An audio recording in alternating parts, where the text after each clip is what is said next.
ያነጋር ቆይታ የነበራቸው የትግራይ ሰሜናዊ ምዕራብ ዞን ሀገረ ስብከት ሊቀ ጳጳስ ብፁዕ አቡነ ጴጥሮስ በዋልድባ ገዳም የተፈጸመውን አስከፊ ግፍ እንዲህ ሲሉ ይገልጻሉ። ለምሳሌ 900 የሚያክሉ መነኮሳት መናንያን ኖሯል። ከእነዚህ 900 በላይ የሚሆኑ መነኮሳት ወይ መናንያን 300 ያኔ እንደጠፉ እስካሁን ድረስ አዳራሻቸው የሉም። ወደ 300 የሚያክሉ አባቶች ናቸው። ይታይ አባቶች ሲደበድቡ አባቶች ሆነው መነኮሳት ሆነው ጓደኞቻቸውን መነኮሳት ሲደበድቡ አንዳንዶቹ የሞቱም አሉ ብለውናል።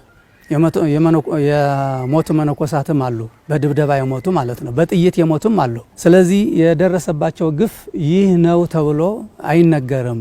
በተስፋፊዎቹ የአማራ የጥፋት ኃይሎች አሰቃቂ ግፍ የተፈጸመባቸው እነዚህ የእምነቱ አባቶች ሕይወታቸውን መስዋዕት አድርገው የሰው ልጅ ሰላም፣ ፍቅር፣ ደስታ እንዲያገኝ ሌት ተቀን ፈጣሪን ሲለምኑ የነበሩ አባቶች ናቸው በእነዚህ ጠላቶች ግፍ የተፈጸመባቸው ሲልም ነው ብፁዕ አቡነ ጴጥሮስ በሐዘን በተሰበረ ልባቸው የሚናገሩት። እዚያ ያሉ መነኮሳት ስር ቅጠል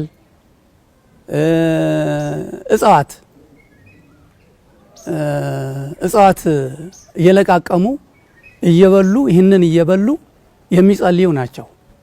ለትግራይ ብቻ አይደለም የሚጸልዩት፣ ለመላ ኢትዮጵያ፣ ለመላ ብሔረሰብ ኢትዮጵያ ነው የሚጸልዩት። እነዚህ አባቶች በጸሎት ተወስነው የሚኖሩት አባቶች ለዓለም እየጸለዩ ለኢትዮጵያ መላ ኢትዮጵያ እየጸለዩ ለሁሉም ዓለም እየጸለዩ ለሚጸልዩ ሰዎች እንዲህ ያደረጉት ለማይጸልዩት ሰዎች ከምንም የሌሉት ሰዎች ምን ይፈጸምባቸው ይሆን?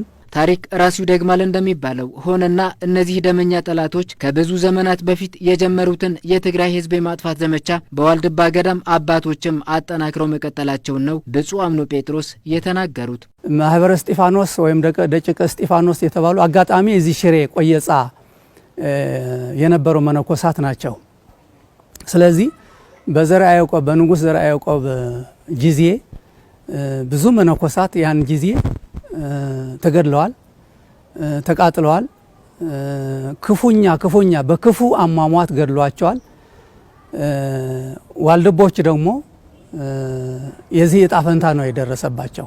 ይህ የጠላቶች ሰይጣናዊ ድርጊት የትግራይ ሕዝብ ከምድረ ገጽ አጥፍተህ ታሪኩ ቅርሶቹና መሬቱ ለመዝረፍ የተደረገ እኩይ ሴራ ስለመሆኑም ነው ብፁዕነታቸው የሚናገሩ። አሜን ብሎ እስካልተገዛ ድረስ መጥፋት አለበት። ያው እየነገሩን እኮ ነው።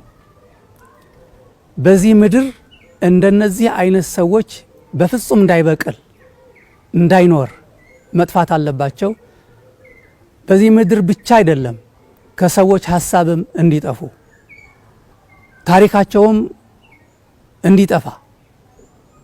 ይሄ የተደረገበት ደግሞ የትግራይን ሕዝብ አጥፍተው መሬቱንም ቅርሱንም ለመውሰድ ነው።